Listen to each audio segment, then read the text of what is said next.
இன்றைக்கு திமுகவில் எவ்வளவுதான் பாடுபட்டு உழைத்தாலும் அவர்களுக்கு அங்கீகாரம் கிடையாது. அண்ணா திமுகவை பொறுத்த வரைக்கும் இதே புரட்சி தலைவி அம்மா அவர்கள் சட்டமன்றத்திலே தெரிவித்தார், எனக்கு பின்னாலும் அனைத்து இந்திய அண்ணா திராவிட முன்னேற்றங்களும் 100 ஆண்டு தொடரும். இன்றைக்கு அம்மா அவர்கள் மறைந்த பிறகு இந்த கட்சி உடைந்து விடும். இந்த கட்சியை முடக்கி விடலாம், வழக்கு போட்டு தடுத்து விடலாம் என்று சில பி டீமை ஏற்படுத்தி எவ்வளவு முயற்சி செய்தார்கள்.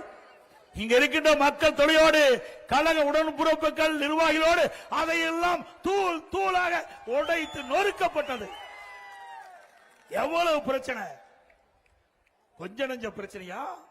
உட்கட்சியிலே பிரச்சனையை தூண்டிவிட்டு இப்பொழுது போயிருக்கிற பாத்தீங்களா, உண்மையான முகம் வெளியே வந்துட்டது இல்ல, பூனைக்குட்டி வெளியில வந்துட்டது. நான் அப்பொழுது சொன்னேன், பல பேர் நம்பல, வேண்டுமென்றே திட்டமிட்டு மாண்பு அம்மா மறைவுக்கு பிறகு இந்த இயக்கத்தை கைப்பற்ற பல பேர் முயற்சி செய்தார்கள். அத்தனையும் உங்கள் துணை கொண்டு அதையெல்லாம் தடுத்து நிறுத்தி இன்னைக்கு அண்ணா திமுக வலிமை உள்ள இயக்கம் என்று நிரூபித்து காட்டுகிறோம். இது ஏழைகளுக்காக தொடங்கப்பட்ட கட்சி, மக்களுக்காக தொடங்கப்பட்ட கட்சி. பொன்மனச்செம்மல் புரட்சி தலைவர் எம்ஜிஆர் அவர்கள் இன்றைக்கு தமிழகத்தில் வாழ்கின்ற மக்களுக்கு தேவையான திட்டங்கள் கொடுக்க வேண்டும் என்பதற்காக, ஏழைகளின் வாழ்வு மலர வேண்டும், ஏழைகளுக்கு தேவையான திட்டங்கள் கிடைக்க வேண்டும் என்பதற்காக தொடங்கப்பட்ட கட்சி.